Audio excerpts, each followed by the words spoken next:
باید به حسب واقع، به حسب انصاف، به حسب وجدان این مردمی که شماها را روی کار آوردن،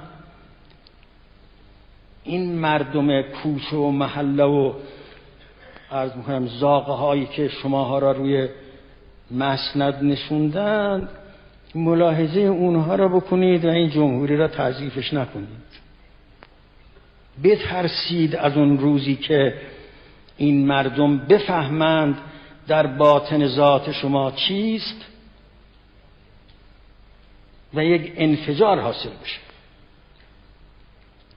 از اون روز بترسید که ممکن است یکی از ایام الله خدای نخواسته باز پیدا بشد و اون روز دیگر قضیه این نیست که برگردیم به 22 بهمن. قضیه این است که فاتحه همه ما را می‌خونه.